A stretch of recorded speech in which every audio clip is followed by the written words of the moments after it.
now. Okay. All right, so this lesson is on correlation.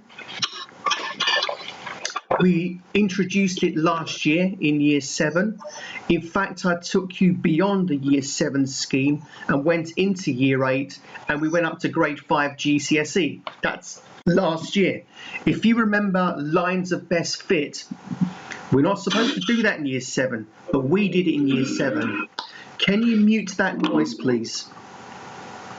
If you look on the screen right here, I've drawn, again, same from last year, 3 different correlations that may exist. A positive correlation, where as one variable increases, so does the other. So, for example, the age of a child and the height of the child, generally you'd expect children to grow, so they'll get taller with age. Is that fair? Sounds fair, okay. A negative correlation is right here. So as you can see, the graph would slope down. You can draw a line of best fit there because there is a definite clear downward trend. So for example, a negative correlation could be something like, as the temperature outside increases, the number of people that remain in their homes decrease, because people want to go out when it's sunny, even during the lockdown. So is that okay? That'll be a negative correlation. If you could possibly get the data, you will find that, you know, especially during a break, a holiday break, as the temperature increases, there'll be fewer people in the house. Can somebody give me an example of no correlation whatsoever? Because if there's no correlation, you cannot actually draw a line of best fit, because there is no link whatsoever. So can somebody speak and give me an example of no correlation?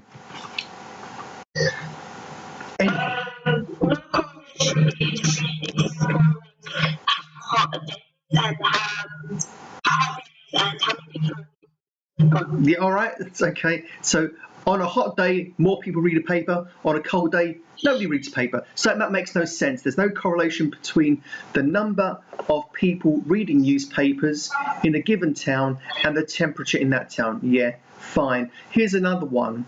The height of a student and their score in Maths Unit 6. So tall kids don't do better, shorter kids don't do worse. There's no relationship. It's about your natural intelligence. It's about what you learn. It's about how you apply yourself. It's not about how tall you are. So that's obvious. Now let me get off the screen and we'll go to the textbook now. Textbook requires a camera. Boom. So again, I don't think these questions are that different from last year, but they've condensed them a little bit. That is to say, they've packed more into the exercise. So all I just need is a word here, a word. Positive or negative correlation? Thank you. Positive or negative? Positive or negative? Positive or negative? Yeah, there's no link, none whatsoever. Thank you, guys. Now we turn over the page. Now this is where some of you who do not pay attention will do badly. And I know that because I know kids. I will read it to you, and please have your book in front of me because it's not that brilliantly clear. For each of these scatter graphs, I prefer the word scatter diagrams, say if they show a positive, negative or no correlation. And this is where you're all going to miss it, or some of you are going to miss it, I guarantee, and explain what that correlation means. Well, I don't know if you can read that, but if you've got your book in front of you, it's very, very clear. It says used car mileage and the used car value. Well, that's obviously a negative correlation, but could somebody give me a sentence to explain that situation? A sentence. Okay.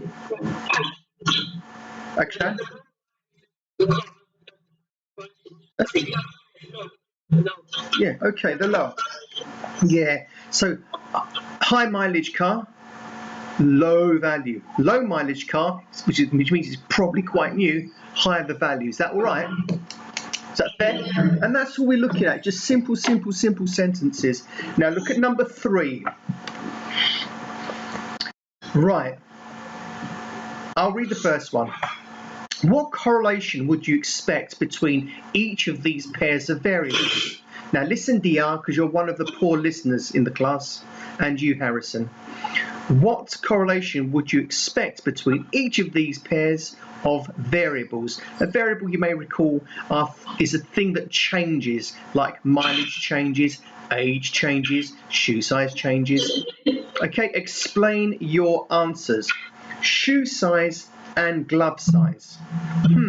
I've got to state what correlation that is. I think that will be a positive correlation because as a person gets older, especially if it's a child, as their shoe size increases, so will their glove size, because as their feet grow, so do their hands grow. Okay? That makes sense? Okay, that's all you have to say. Outside temperature and visitors to a theme park. I think if it's cold and nasty outside, no one's going to want to go to Chessington World of Adventures, or Alton Towers. So as the outside temperature increases, the number of visitors at a theme park should decrease. This is a negative correlation. Have you got the idea, children? Yes. Okay. Now, let me get rid of that so we can talk to each other. If you come back on screen, briefly. Hi guys. If I stop sharing, then this will glitch out the video for sure, but it doesn't matter. So I can see you all. So that's lovely. Here's the situation then, guys. I hope I started the video. Anyway, I'll let you know. There's just 3 questions to do, Harrison. If you logged in this morning, you will see that I said do question 1, 2, and 3. Yeah. You didn't just highlight the link and stick it in the browser to come into our meeting. No, there are 3 questions. So would you, Akshan, Yusuf, Harrison, Dr, Salah, would you do question 1, question 2, question 3?